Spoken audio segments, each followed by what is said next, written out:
¿Te imaginas que me case contigo? ¡Qué iluso! Soltó una carcajada tras mi propuesta de matrimonio frente a todos. Mi respuesta fue un simple tienes razón. Me retiré de la reunión, hice mis maletas en silencio mientras la fiesta continuaba. Ella regresó a un hogar vacío y a mi mensaje final, imagínate creer que me quedaría. 7 días después, la encontré llorando desconsolada en la puerta de mi nueva casa. Mi nombre es Salvatore, tengo 30 años, y esta es la historia de cómo Alessia creyó que podía humillarme sin consecuencias. Nos conocimos en el taller de su padre, Vincenzo. Él tenía una empresa de mantenimiento de flotas, y yo acababa de entrar como técnico especializado en maquinaria pesada. Un día Alessia llegó con el almuerzo para su papá justo cuando yo estaba metido hasta los codos en una reconstrucción de transmisión. Tenía grasa hasta los hombros y parecía una pieza más del motor. Ella se rió cuando hice un comentario sobre el camión peleando conmigo y empezó a hacerme preguntas sobre el trabajo, como si de verdad le interesara. No fingía. En ese momento, al menos. Durante el primer año todo fue sencillo. Cocinábamos juntos los fines de semana. Ella preparaba los ingredientes y yo me encargaba del fuego.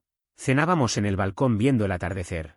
A veces me llevaba comida al taller, se sentaba en un balde volteado y me hablaba mientras yo trabajaba, preguntando por los motores como si fueran personas. Se llevaba bien con mi amigo Enzo. No se quejaba cuando yo llegaba a casa oliendo a diésel. Incluso parecía orgullosa cuando me ascendieron a técnico principal. Una noche, unos 8 meses después de empezar, su auto se averió en la autopista. Conduje 40 minutos para ir por ella, reparé el alternador en un estacionamiento con una linterna entre los dientes, y me miró como si la hubiera sacado de un edificio en llamas. Me dijo que se sentía segura conmigo como nunca antes. Sus padres también me querían. Vincenzo me trataba como al hijo que nunca tuvo. Me enseñó cosas del negocio que iban mucho más allá de apretar tornillos. Su madre, Rosalie, siempre me mandaba a casa con sobras de la cena del domingo y una vez me dijo en voz baja que yo era el primer novio de Alessia que realmente le agradaba. Pero todo empezó a cambiar alrededor del mes 14. Alessia consiguió un ascenso en su trabajo de finanzas en el centro. Oficina nueva. Compañeros nuevos. Amigas nuevas, Giulia y Bianca. Ellas me miraban como si fuera un mueble viejo que no combinaba con su nueva decoración. De pronto, mis botas de trabajo junto a la puerta eran una vergüenza. Mi camioneta hacía demasiado ruido. Mis manos nunca estaban lo suficientemente limpias para los restaurantes que ahora quería visitar. Aún así, me quedé. Porque recordaba quién había sido ella antes. Porque Vincenzo y Rosalie seguían tratándome como familia. Y porque soy terco y creía que la mujer de la que me enamoré todavía estaba ahí, en algún lugar. La noche en que todo se rompió fue el cumpleaños número 30 de Alessia. Sus padres organizaron una fiesta enorme en su casa. Más de 50 personas, familia, amigos, compañeros de trabajo. Vincenzo colgó luces en el patio. Rosalie cocinó comida suficiente para un ejército. Yo ayudé desde el mediodía, moviendo mesas, colgando decoraciones, ajustando el sonido. Y también llevaba 3 semanas con un anillo en el bolsillo. $1.400. Un solitario redondo. Era el que ella había señalado en una vitrina meses atrás, cuando todavía señalaba cosas por gusto y no por su valor de reventa. Mi plan era simple, esperar al pastel, apartarla, proponerle matrimonio en privado. Nunca he sido de hacer espectáculos. Pero su hermana Chiara me vio tocarme el bolsillo por 10ª vez y lo entendió al instante. Era 3 años menor que Alessia y todo lo contrario a ella. Trabajaba como veterinaria y conducía un auto viejo. Siempre había sido amable conmigo. A veces sentía que era la única de su entorno nuevo que aún me veía como una persona. ¿Vas a proponerle hoy?, me preguntó. Le dije que sí. Se quedó en silencio unos segundos, como si dudara en decir algo, luego me deseó suerte y se fue con una expresión que no supe interpretar. A las 8, la fiesta estaba en su punto máximo. Alessia estaba en el patio con Giulia, Bianca y varios compañeros de trabajo. Cuando el pastel terminó y la gente empezó a dispersarse, le hice una seña para que viniera conmigo a un lado de la casa. Ella puso los ojos en blanco, pero fue. Sus amigas la siguieron como siempre. Le pedí hablar a solas. Ella dijo que lo que tuviera que decir, podía decirlo delante de todos. Giulia sonrió con desprecio. Bianca sacó su teléfono. Debí irme. Pero ya tenía el anillo en la mano. Me arrodillé. Le dije que la amaba. Que esos 3 años habían significado todo para mí. Que quería pasar el resto de mi vida con ella. El silencio fue insoportable. Entonces Alessia se rió. ¿Hablas en serio?, dijo fuerte, para que todos escucharan. Más gente se acercó. Vi a Vincenzo y Rosalie paralizados. Alessia me miró con puro desprecio. Salvatore, eres mecánico. Arreglas camiones. Hueles a motor. ¿Y crees que me voy a casar contigo? Julia soltó una carcajada. Bianca estaba grabando. Ha sido divertido, continuó Alesia. Eres estable. ¿Pero casarme contigo? ¡Qué delirio! ¿Te imaginas pensar que me casaría con él? No dijo contigo. Dijo él. Yo merezco más que esto, agregó. He estado esperando algo mejor. Tú solo estabas ocupando el espacio. El patio quedó en silencio. Rosalie se tapó la boca. Vincenzo parecía destruido. Chiara empujaba a la gente para llegar hasta nosotros, con el rostro lleno de furia. Y yo entendí que todo había terminado. Cerré lentamente la caja del anillo y me incorporé con calma, sacudiéndome el polvo de la rodilla. A mi alrededor, todos observaban en silencio, esperando que me quebrara, que rogara o que armara un escándalo. No ocurrió ninguna de esas cosas. Miré a Alesia, luego a sus amigas sonriendo con burla, al teléfono que aún grababa todo, y algo dentro de mí simplemente se apagó. Fue como si un interruptor invisible se hubiera accionado. Tienes toda la razón, dije con una voz que ni yo mismo reconocí. Fue un error mío. No levanté el tono ni añadí dramatismo. Giré sobre mis talones y caminé hacia la salida lateral. No corrí. No di portazos. Avancé como alguien que por fin entiende algo que llevaba demasiado tiempo negando. Escuché a Vincenzo llamarme a lo lejos. Oí a Chiara decirle algo afilado a Alesia. Percibí el sollozo de Rosalie elevándose por encima del murmullo. No me detuve. No miré atrás. Subí a mi camioneta, encendí el motor y me alejé de 3 años de mi vida como quien abandona un sitio de trabajo al terminar el turno. Solo tenía un objetivo claro, regresar a casa, recuperar lo que era mío y desaparecer. Alesia y yo vivíamos en una casa adosada. Yo la había elegido, 2 habitaciones, un pequeño garaje donde guardaba mis herramientas y un vecindario tranquilo. Yo cubría el 65% del alquiler, aunque sobre el papel ella ganaba más después de su ascenso. Pero Alesia arrastraba préstamos estudiantiles que nunca mencionaba, deudas de tarjetas de crédito previas a nuestra relación y un historial financiero que ponía nerviosos a los propietarios. Yo sostenía la estructura real de la casa mientras ella se ocupaba de mantener una imagen impecable. También llevaba 8 meses pagando su seguro del coche porque había acumulado 2 multas por exceso de velocidad y las tarifas se le dispararon. El año anterior yo mismo había pagado los neumáticos nuevos. Cubrí las facturas del veterinario cuando insistió en adoptar un gato que luego prácticamente ignoró. Puse los servicios de internet y electricidad a mi nombre porque su crédito era peor de lo que admitía. Mientras conducía de regreso, todos esos detalles se alineaban en mi mente como una lista de inventario, cada lazo que debía cortar. Me cambié la ropa elegante por mis vaqueros de trabajo y una camisa de taller. Empecé por el garaje. Solo mis herramientas valían más que todo su armario. Cada llave, cada dado, cada escáner de diagnóstico fue a parar a la caja de la camioneta. Cargué el compresor, el equipo de soldadura y el banco de trabajo que yo mismo había construido. En 40 minutos, el garaje estaba vacío. Después entré en la sala, mis libros, mis discos, el televisor que yo había comprado, el sistema de sonido y los muebles verdaderamente cómodos que ya tenía antes de mudarnos juntos. Dejé atrás sus adornos sin sentido. El gato observaba desde la encimera. Se llamaba Nerone y estaba casi seguro de que detestaba a Alesia tanto como yo en ese momento. Ella lo había querido solo para fotos en redes sociales, y luego lo ignoró durante 2 años. Yo lo alimentaba, limpiaba su caja y lo llevaba al veterinario. Lo miré y él me miró de vuelta. El transportín estaba en el armario del pasillo. Entró sin protestar. Incluso el gato sabía que era hora de irse. En la cocina recogí mis sartenes de hierro, mis cuchillos buenos y la máquina de espresso por la que había ahorrado durante meses. Dejé las ollas decorativas de cobre colgadas en la pared. Encontré toda la documentación de los servicios y llamé desde el teléfono fijo para programar la salida de mi nombre de la factura eléctrica al final del ciclo. Hice lo mismo con el internet y el agua. Todo estaba a mi nombre y en pocas horas sería problema de ella. El seguro de su coche se pagaba automáticamente desde mi cuenta. Cancelé la autorización desde el móvil. Si quería cobertura, tendría que gestionar su propia póliza. 3 horas. Eso fue todo lo que necesité. La casa parecía desmantelada, estantes a medias, espacios vacíos donde antes había muebles. Me senté en el suelo de la cocina junto al transportín de Nerone y saqué el teléfono. La foto de contacto de Alesia seguía sonriéndome. Le envié un solo mensaje. Imagínate creer que me quedaría.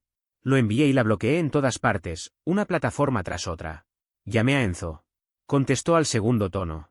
No preguntó qué pasaba. Solo dijo que me esperaría con el portón del taller abierto. 15 años de amistad y jamás me había fallado. Cargué lo último y crucé la ciudad con Nerone tranquilo a mi lado. Enzo ya estaba afuera cuando llegué. Miró la camioneta llena, el transportín y mi cara, y negó con la cabeza. Al fin te mostró quién es, ¿verdad? Le conté que lo había hecho frente a 50 personas en su fiesta de cumpleaños. Guardó silencio un momento. Bien, dijo al final. Ahora puedes dejar de fingir que no lo sabías. Tenía razón. Descargamos todo en su garaje. Tenía una habitación libre para mí. Francesca, su esposa, apareció con bata, evaluó la escena y fue directo a la cocina. Regresó con sándwiches, café y una manta. No hizo preguntas. Solo me dijo que la habitación de invitados tenía sábanas limpias. Más tarde, mientras terminábamos de ordenar, Enzo me preguntó qué había pasado. Le conté la versión corta. Asintió y suspiró. Lo veía venir, admitió. Solo no sabía cómo decírtelo. Estabas convencido de que iba a cambiar. ¿Habría escuchado? Probablemente no. Francesca me dio otra perspectiva al día siguiente. Dijo que conocía bien a personas como Alesia. Algunos ven las relaciones como transacciones, explicó. Siempre calculan lo que reciben frente a lo que dan. Cuando los números dejan de favorecerlos, buscan una salida. Lo que hizo en la fiesta no fue un error. Fue intencional. Quería humillarte frente a todos. Y en ese momento entendí que no había perdido nada. Solo había salido, por fin, de un trato que nunca fue justo. La humillación no fue algo improvisado ni producto de un arrebato. No fue una frase mal elegida ni un comentario que se escapó sin pensar. Fue un acto calculado. Ella quería testigos. Quería público. Quería una escena. Quería que todos los que estaban allí, familiares, amigos, conocidos, vecinos, vieran que podía hacer algo mejor que yo. Que yo era el paso previo, el borrador, la opción provisional antes de algo que ella consideraba superior. No quería simplemente dejarme. Quería exhibirme. El verdadero colapso no ocurrió en la fiesta ni bajo las luces del jardín ni entre risas incómodas y miradas curiosas. Llegó cerca de las 3 de la madrugada, cuando el ruido ya se había apagado y solo quedaba el eco. Me encontré sentado al borde de una cama que no era la mía, en un cuarto que no reconocía. Las paredes eran extrañas, el aire olía distinto. Tenía las manos temblando, los dedos rígidos, y el pecho tan apretado que me costaba respirar con normalidad. No lloré. No grité. No rompí nada. Solo me quedé ahí, en la oscuridad, con la espalda encorvada y la cabeza baja, dejando que todo me cayera encima como un peso muerto. 3 años de mi vida borrados por un solo discurso en una fiesta de cumpleaños. 3 años de trabajo, planes, promesas y silencios convertidos en material para una broma cruel. Y lo peor de todo no fue exactamente lo que dijo. Fue que lo pensaba de verdad. No había sido cruel por error. No había sido cruel por nervios. Había sido cruel porque, por primera vez, se sentía lo suficientemente cómoda, lo suficientemente respaldada por el público, como para decir en voz alta lo que llevaba guardando desde siempre. Esa noche entendí algo que había estado evitando aceptar durante meses: yo había sido conveniente, no amado. Me permití una sola noche para derrumbarme. No 2. No una semana. Una noche. Después de eso, me prometí que jamás volvería a permitir algo así.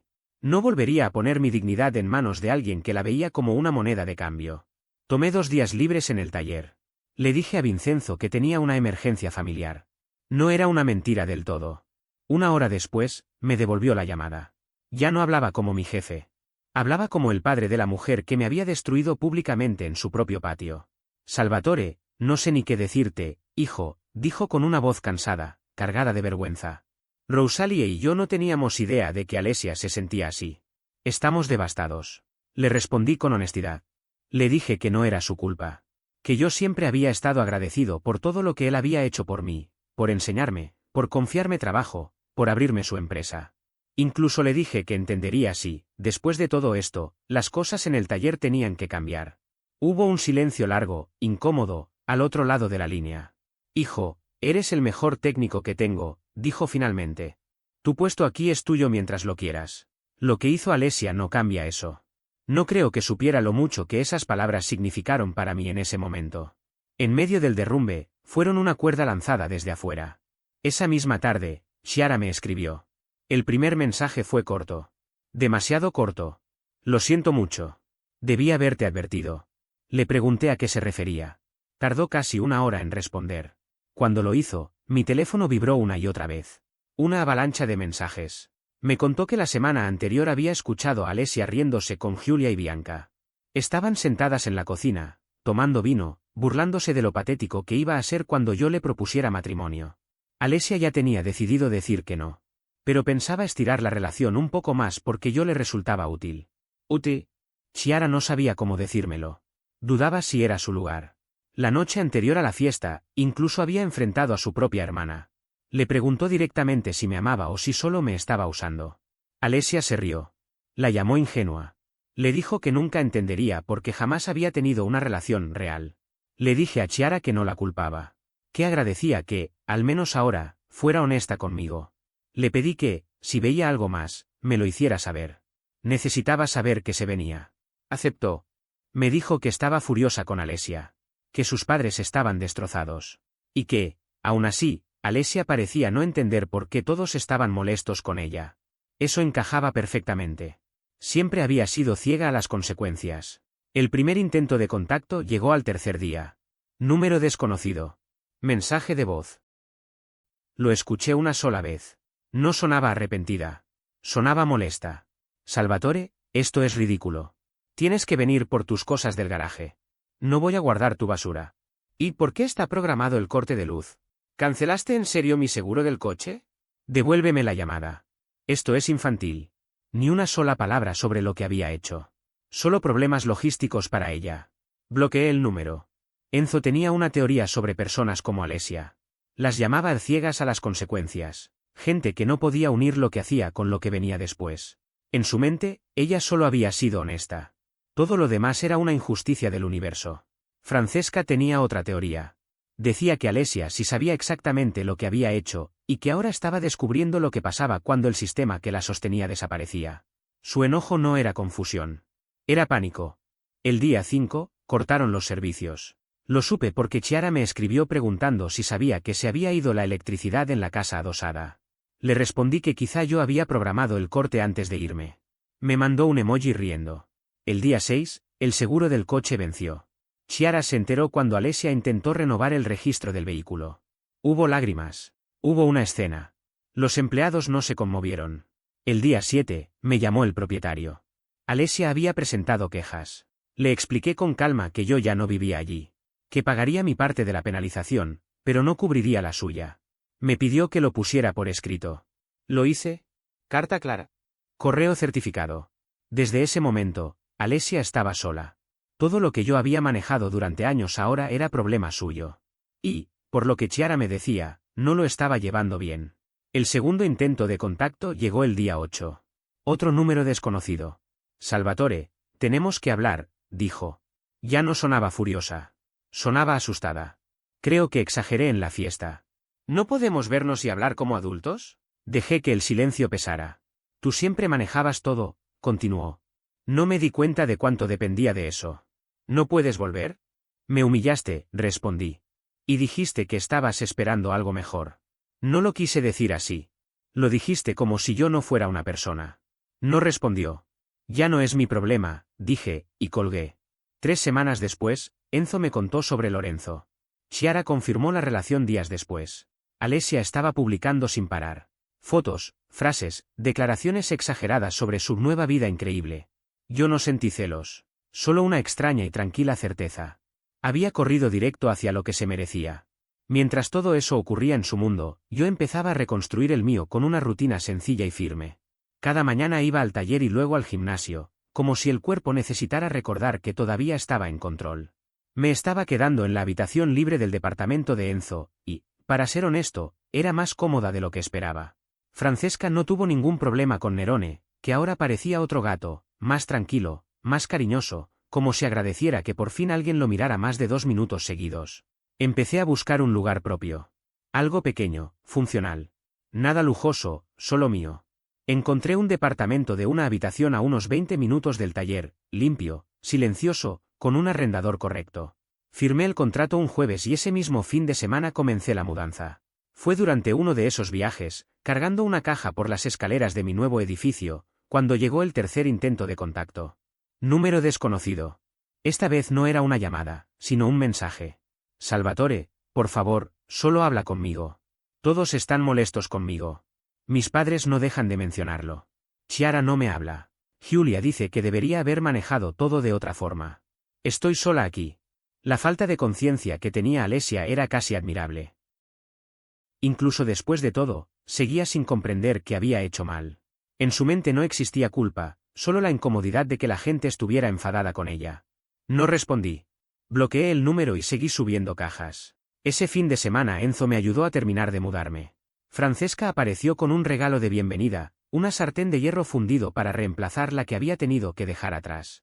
Mi nuevo departamento era básico pero funcional, una cama comprada por internet, un escritorio del mismo vendedor y una silla cómoda que encontré en una tienda de segunda mano. Nerone aprobó el lugar de inmediato. Se adueñó del punto más soleado junto a la ventana y lo defendía de absolutamente nadie, como si fuera un trono. Yo estaba reconstruyéndome pieza por pieza, día tras día. Según Chiara, Alesia estaba haciendo exactamente lo contrario. Su nueva relación iba mal. Lorenzo ya le había pedido dinero 2 veces. Primero por un supuesto problema temporal de flujo de efectivo. Después por una oportunidad de inversión que no podía dejar pasar. En apenas 3 semanas, ella le había prestado cerca de $600. ¿Te suena? Siempre había tenido debilidad por hombres que parecían sofisticados. La diferencia era que yo jamás le pedí un centavo. Su trabajo también se estaba desmoronando. Había perdido una fecha límite importante, lo justificó con asuntos personales y su jefa no aceptó la excusa. Se hablaba de un plan de mejora de desempeño. La mujer que se había burlado de mi empleo por considerarlo inferior ahora estaba en riesgo de perder el suyo. No me alegré al saberlo, pero tampoco sentí pena. Las consecuencias simplemente estaban llegando. El cuarto intento de contacto fue por correo físico. De algún modo había conseguido mi nueva dirección, probablemente a través del antiguo arrendador o algún rastro administrativo que no había logrado cortar.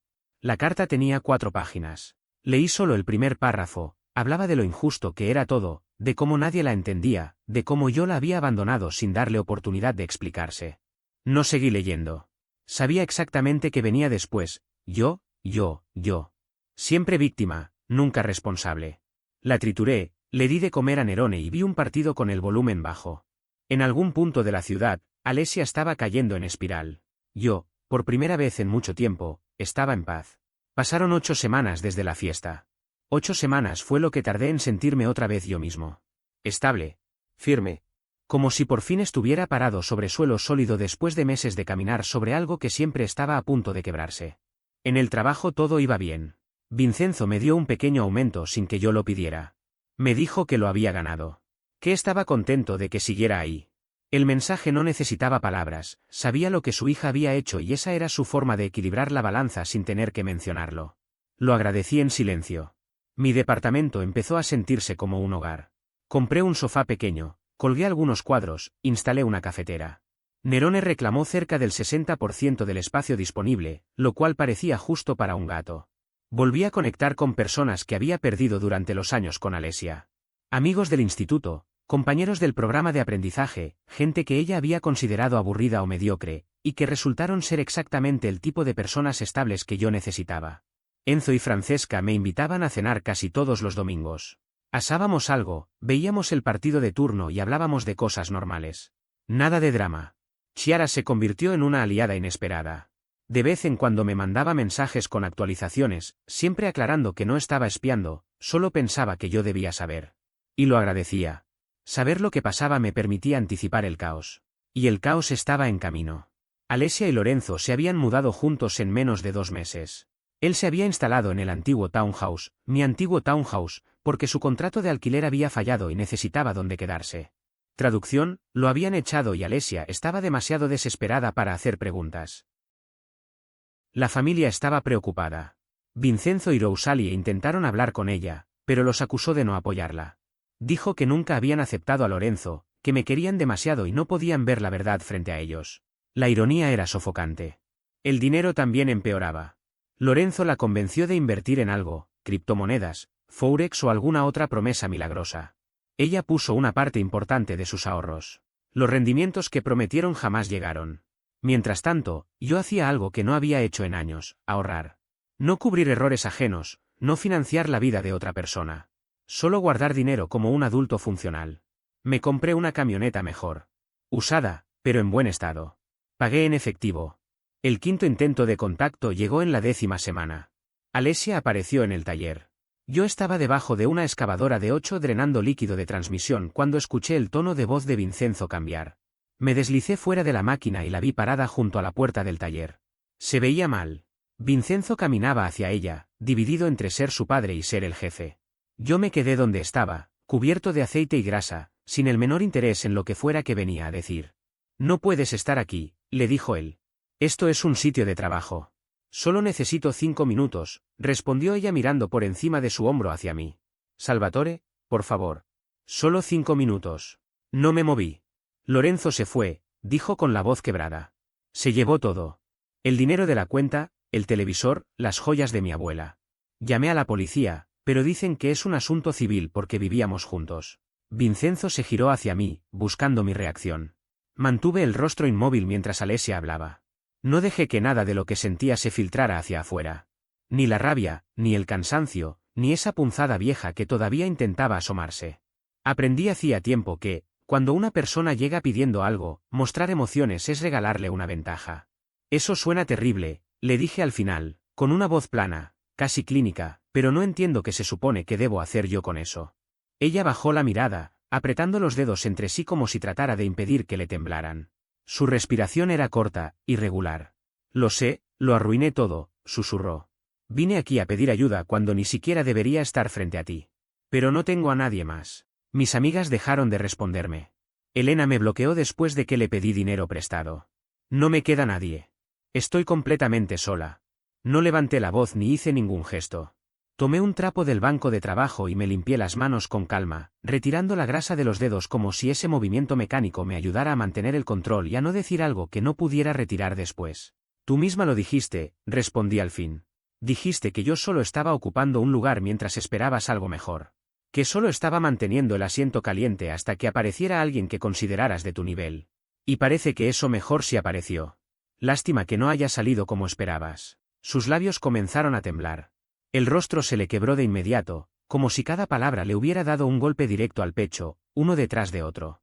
No lloraba todavía, pero estaba al borde. Desde atrás, Vincenzo avanzó un paso. Su presencia llenó el espacio. Alesia, esto ya terminó, dijo con voz firme.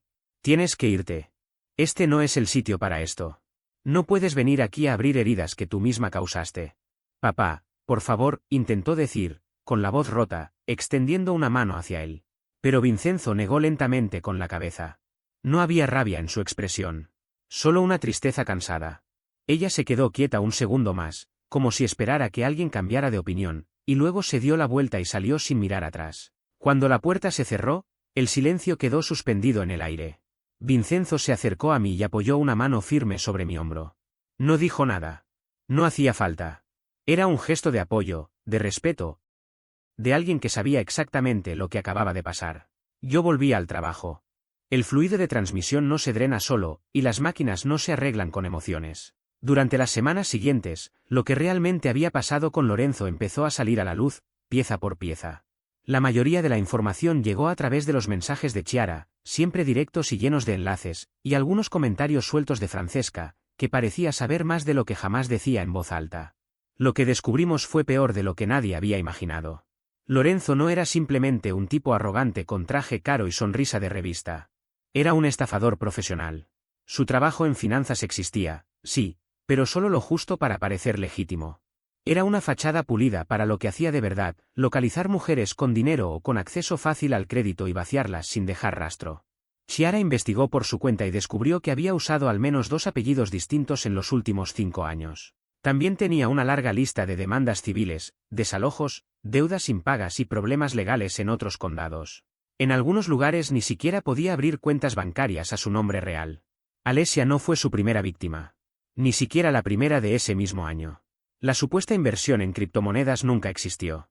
Él la convenció de enviar dinero a una cuenta que él controlaba, le mostró capturas falsas de supuestos rendimientos, la empujó a invertir más y más, alimentando la ilusión de que estaba a punto de hacerse rica, y luego desapareció con todo. Lo más cruel fue lo que Chiara encontró después. Lorenzo había hablado de Alesia con alguien de su antigua ciudad. La describió como una presa fácil. Dijo que estaba tan desesperada por demostrar que había mejorado dejando atrás a su novio mecánico, que no hizo una sola pregunta. No verificó su empleo. No comprobó referencias. No revisó nada. Según Chiara, Alesia enfrentaba pérdidas cercanas a los $8.000, además de lo que él se llevó cuando se fue. Y eso sin contar el golpe emocional de descubrir que toda su nueva vida había sido una mentira cuidadosamente armada. El karma tiene una forma brutal de llegar, y cuando lo hace, no pide permiso. El daño fue inmediato y se extendió como una grieta. Las tarjetas de crédito de Alesia estaban al límite. Ahora debía cubrir sola el alquiler del dúplex si ya había dejado pasar un pago. El aviso de retraso estaba pegado en su puerta. Su coche necesitaba reparaciones que no podía pagar. En el trabajo, su situación empeoró después de ausentarse varios días durante el desastre con Lorenzo, y los rumores no ayudaban. Vincenzo y Rosalie hicieron lo que pudieron, pero incluso los padres tienen un límite. Durante un almuerzo, Vincenzo me dijo en voz baja que habían sido claros con ella, tenía que empezar a hacerse responsable de sus decisiones. No más rescates. No más excusas. No más cheques para tapar errores. Chiara fue menos suave. Le dijo exactamente lo que pensaba de su comportamiento durante los últimos 3 años, incluyendo cómo me había tratado. La conversación terminó mal. Desde entonces, ya no se hablaban. Giulia y Bianca desaparecieron, como siempre ocurre con ese tipo de amistades. Cuando Alesia tenía estatus, dinero y un novio importante, estaban ahí. Cuando cayó, de repente todas estaban demasiado ocupadas para contestar un mensaje. Yo, en cambio, estaba bien. Más que bien. Tenía mi departamento. Tenía mi trabajo. Tenía amigos que sí aparecían cuando importaba. Tenía a Nerone, que se había adueñado por completo de su nuevo territorio como si siempre hubiera sido suyo. Tenía mañanas tranquilas con café junto a la ventana, viendo pasar la ciudad y sintiendo algo que casi había olvidado: paz. ¿Estabilidad? Saber exactamente dónde estaba parado sin preguntarme cada semana cuándo iba a colapsar todo. Semana 14. Volví a casa un jueves por la noche, como siempre. Colgué las llaves, alimenté a Nerone y empecé a pensar que iba a cenar. Entonces sonó el timbre del edificio. La puerta de seguridad solo se abre con llave o con autorización por intercomunicador. Yo no esperaba a nadie. Sí, respondí. Salvatore, soy yo, por favor déjame entrar. La voz de Alesia sonaba distinta. Frágil. Desesperada. Nada que ver con la seguridad burlona de meses atrás. No respondí. Me quedé mirando el aparato, escuchando su respiración al otro lado. Sé que estás ahí, dijo. Puedo ver tu camioneta desde aquí. Por favor, solo 5 minutos. Después me voy. Te lo prometo. Pensé en ignorarla. En dejarla ahí hasta que se rindiera. Pero la curiosidad ganó. Le di acceso y caminé hasta la puerta de mi departamento. No la abrí de inmediato. Cuando subió las escaleras, parecía una persona completamente distinta. No la mujer segura y pulida que se había burlado de mi propuesta frente a su familia. Esta era alguien vaciado por dentro, el cabello sin lavar, sin maquillaje, usando un suéter viejo que reconocí de años atrás, cuando las cosas aún eran distintas. Tenía los ojos hinchados, la piel opaca, y se notaba que llevaba días llorando. Abrí apenas unos centímetros. La cadena seguía puesta. No me hice a un lado ni la invité a pasar. Me quedé firme en el espacio estrecho, observándola, esperando que dijera lo que fuera que había venido a decir. Intentó asomarse por encima de mi hombro para mirar el interior, los muebles mínimos, el espacio casi vacío, y a Nerone, que había retrocedido hasta su rincón junto a la ventana. El gato la observaba con esa expresión felina llena de desconfianza, como si supiera perfectamente quién estaba al otro lado de la puerta. ¿Puedo entrar?, preguntó Alesia en un hilo de voz. No, respondí sin rodeos. Di lo que tengas que decir. Eso la obligó a mirarme. Tenía los ojos hinchados y rojos, como si llevara horas llorando. Lo perdí todo, dijo al fin. La casa, el auto, el banco va a embargarlo. Estoy viviendo otra vez con mis padres porque no tengo a dónde ir. En el trabajo apenas me están tolerando. Chiara cree que soy una persona horrible. Se detuvo unos segundos antes de añadir. Mi padre casi no puede mirarme. Apenas lo hace. Eso sí me golpeó. Vincenzo siempre había adorado a Alesia. Siempre la defendía, incluso cuando estaba claro que ella estaba equivocada. Que él se hubiera distanciado significaba que algo realmente se había roto. Tal vez Chiara por fin le contó la verdad. Tal vez le dijo lo que había escuchado, como Alesia llevaba semanas planeando aquella humillación pública. Como había ensayado cada palabra. Lorenzo se llevó todo, continuó. Mis ahorros. Mis cosas personales. Incluso el anillo de mi abuela, el que pensaba usar algún día en mi boda. Y la policía no puede hacer nada porque fue cuidadoso. Hizo que pareciera que yo acepté todo. Firmé documentos. Transferí dinero. Lo dejé entrar en mi casa. La ironía no pasó desapercibida. Yo no dije nada. Solo la observé. Respiró con dificultad antes de continuar. He pensado mucho en la fiesta, en lo que dije, en cómo te traté. No solo esa noche. Desde mucho antes. Meses, quizás años. Estaba equivocada, confesó, y parecía dolerle decirlo. No solo contigo. Con todo. Creí que quería emoción, aventura, alguien que encajara con la vida que imaginaba que merecía. Soltó una risa hueca, sin humor. Y conseguí exactamente lo que pedí. Nerone soltó un maullido breve, seco. Hasta el gato parecía cansado de todo aquello. Salvatore, dijo ella, acercándose un paso. Sé que no tengo derecho a pedir esto, pero, ¿hay alguna posibilidad de que lo intentemos de nuevo? Sus ojos estaban llenos de desesperación. Sé que lo arruiné. Sé que te herí. Pero tú eras estable. Bueno. Confiable. Y lo tiré todo por alguien que solo me veía como un objetivo. Extendió la mano hacia la mía. Yo la aparté. Haré lo que sea, insistió. Mudarnos. Empezar en otro lugar. Lo que tú quieras. Yo solo, su voz se quebró. No puedo con esto sola. Tú siempre te ocupabas de todo, y ahora me estoy hundiendo. Ahí estaba. Detrás de las disculpas y los remordimientos. Dejé que el silencio se hiciera pesado. Así que ahora que lo perdiste todo, dije con voz plana, quieres arreglar las cosas porque yo era útil. Se estremeció al escuchar sus propias palabras reflejadas. Recuerdo cada cosa que dijiste, Alesia. Cada una. Y las dijiste en serio. Estaba equivocada. No, la corregí. Solo mostraste quién eres. Dijiste en voz alta lo que llevabas pensando desde hacía mucho tiempo. Y ahora quieres que actúe como si nada hubiera pasado porque tu plan B fracasó. Las lágrimas le corrían por el rostro. No soy tu red de seguridad, continué. No soy el lugar al que vuelves cuando todo sale mal. Valgo más que lo que puedo hacer por ti. Y merezco a alguien que lo entienda desde el primer día, no solo cuando se queda sin opciones. Por favor. Negué despacio. No. No hay ninguna posibilidad. Nunca la habrá. Lo que dijiste aquella noche mató todo lo que había entre nosotros. Ella empezó a sollozar con más fuerza. Tienes que irte, dije. Tienes que aprender a manejar tu vida por tu cuenta. A ser responsable de ti misma. A dejar de buscar a alguien que te cargue. Alesia abrió la boca como si fuera a decir algo más, pero no salió ningún sonido. Su mirada se movió por el pasillo, luego volvió a mí. No había rabia ahí. Solo una mezcla amarga de miedo y comprensión tardía. Yo no, susurró. Yo pensé que aún me quedaba algo. Eso fue lo que perdiste, respondí con calma. No fue la casa, ni el auto, ni el dinero. Fue la confianza. Y eso no se recupera. Se pasó las manos por el rostro, como si intentara limpiarse algo que no se iba. ¿Entonces esto es todo? Asentí una sola vez. Esto es donde cada uno se hace cargo de lo suyo. Se quedó quieta varios segundos. Finalmente dio un paso atrás. Luego otro. Como si cada centímetro que se alejaba le pesara. Salvatore, murmuró, sin fuerza. No contesté. Cuando se dio la vuelta, su andar ya no tenía dramatismo. Era lento, torpe, como alguien que por primera vez camina sin que nadie lo sostenga. Cerré la puerta con suavidad. No la bloqueé de golpe. Solo la dejé cerrarse. Nerone saltó desde la ventana y se acercó a mí, rozando mis piernas. Me agaché y le acaricié la cabeza.